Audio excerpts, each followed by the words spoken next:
好，各位老闆，早晨。喂，其實咧我哋作為老闆啦，其實好多時咧都會問啲，我呢個有啲同事㗎嘛，或者你哋公司有啲人會幫你手做嘢㗎，係咪？最重要咧就係成日都問佢做成點啊，係咪？咁啊，佢哋會點答你咧？其實佢個腦咧係諗緊一件好諗緊邊度揾資料去答你好啊？究竟個答你係我做到邊咧？我哋啲資料係點樣樣咧？咁啊，其實呢個搞掂未？其實呢個字就係好令到我哋嘅同事咧花咗好多時間去組織啲資料。咁其實嘥緊係邊個時間、邊個嘅資源咧？其實都係嘥緊老闆資源。咁所以今日咧，我哋就係講一講點樣可以用我哋去交代得清楚啦，需要嘅時候拎得到我哋嘅證據出嚟，令到我哋嘅效益更加之高嘅。好，下一頁先。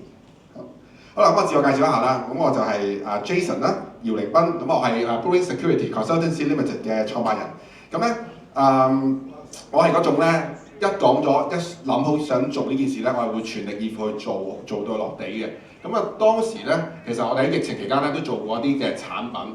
咁個產品係咩咧？就係我哋量體溫嗰啲鏡頭啊、啲槍啊都好缺貨嘅時候咧，其實我哋就揾到一啲好特別嘅 AI 鏡頭，專人量體溫嘅。喺嗰陣時，我哋用咗24個鐘咧，已經將呢啲嘅資料懟晒上網上面，已經係收緊好多即係過百個物管嘅查詢每一日㗎啦。咁啊，亦都喺第5波疫情嘅時候啦，我哋都自己研發咗一個新產品啦，就記唔記得當時仲要入餐廳嘟嗰個二維碼，嗰個疫苗通行證嘅。咁我哋咧就已經將佢做咗一個2合1嘅產品啦，亦都複製翻第一次嘅成功啦，就將佢落地，然後咧就好快速做推廣，亦都可以賣咗幾百台出去唔同嘅護老院啦、學校等等㗎啦。好啦，下一頁先。咁啊，最簡單咧，如果記得我嘅業務咧，就係分為3樣嘢，就係叫做門、中、眼啦。咁啊，呢啲係我哋最傳統嘅業務啦。門顧名思義就係做門禁嘅系統。咁呢啲系統咧係講緊你哋去用翻嗰個即係面容識別啦、指紋啦，甚至而家最新用藍牙等等啦，做一啲權限嘅管理啦。咁如果有新公司或者你哋想 upgrade 翻嗰個嘅門禁嘅系統咧，可以揾我哋去處理一下嘅。好啦，而中間鐘就係一啲防盜警鐘啦。咁我哋係一間咧合資格嘅保安公司，擁有第1、第3類嘅保安牌照，咁啊可以合法裝呢啲嘅警鐘啦。咁啊佢係喺案發嘅第一時間咧，用警鐘通知你，保安中心打俾你，而唔使第2日發覺咗櫃桶俾人哋爆開咗，道門撬開咗先知道嘅。咁而第3樣就係大家最熟悉嘅 CCTV 啦，即係我哋講嘅眼嘅部分啦。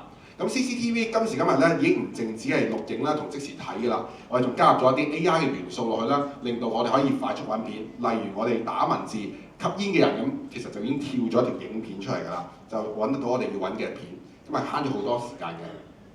好，下一頁。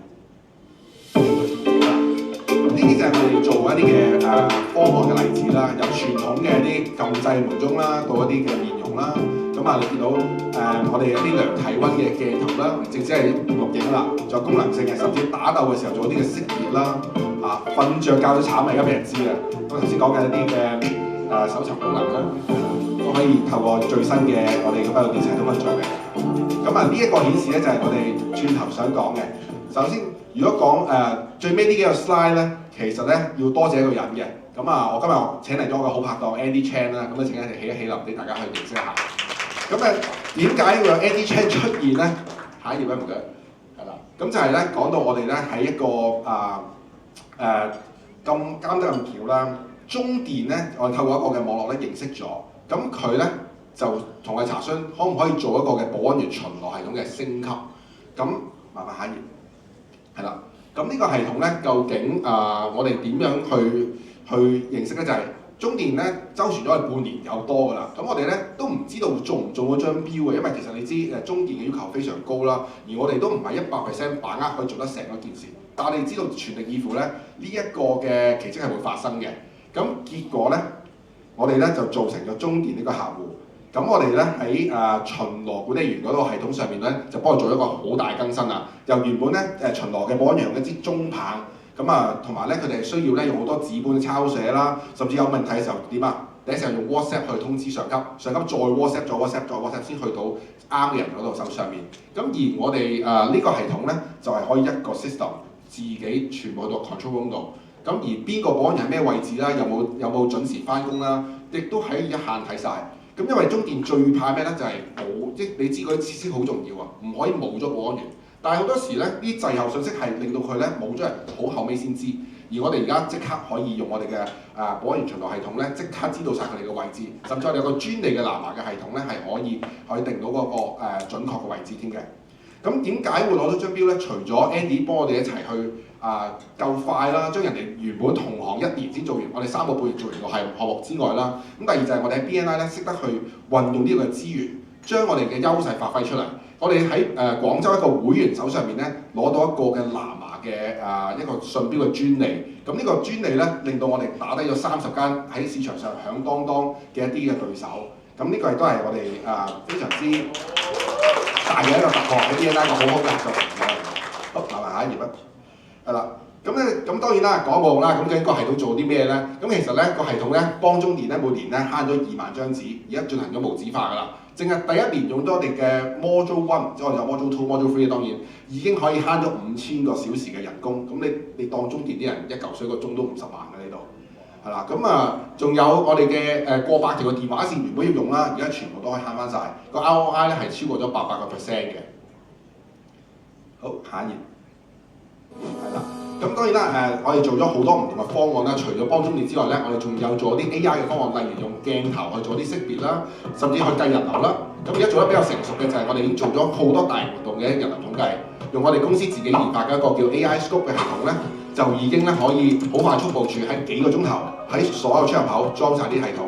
由過往20-30人，甚至係一個書展、美食展咧，用50個人手去計嘅話，又容易計漏啦，又大壓力啦，每個鐘又要加埋個總數啦。而家全自動化，一鍵生成報表，慳咗好多人手資源咧，仲係非常準確嘅。我哋最高嘅準確率係去到99%嘅呢個系統。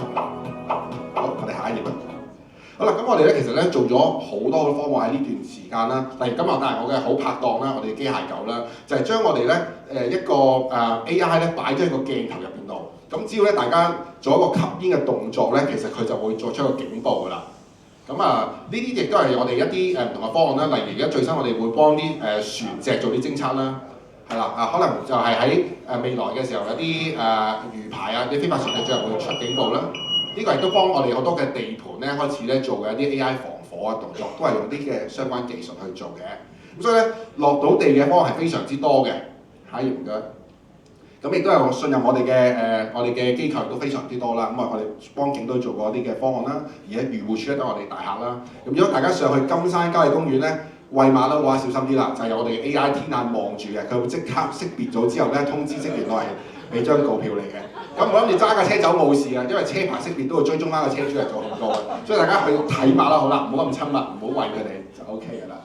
好，咁喺度咧就即係請大家下一頁啦，唔該。攞你嘅手機出嚟，咁咧睇一睇翻我哋最需要嘅一啲嘅引薦嘅夥伴啦，或者需要嘅人物咧，就係啲物業管理啦，可以喺設施管理做到決策㗎啦。咁甚至一啲企業嘅營運啊，或者一啲大型活動嘅嘅單位啦，係啦。如果你發覺成日俾老細問搞掂未嘅話咧，又答得好慢嘅，就記得介紹俾我啦。我哋喺3分鐘令到係全部出到結果嘅。好，下一頁唔該。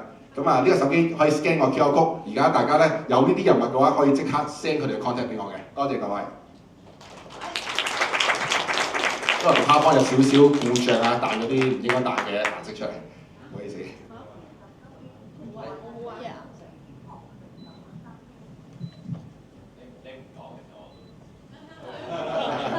太專注啦。我哋可唔可以食煙？佢會捉我。係啊。可以啊，我哋揾個我都多謝我同事啦，即係琴晚做到11點幾，今日都仲可以咁早過嚟我哋公司度，係啦，你攞支我哋模擬一下呢個食煙仔，開大聲啲先。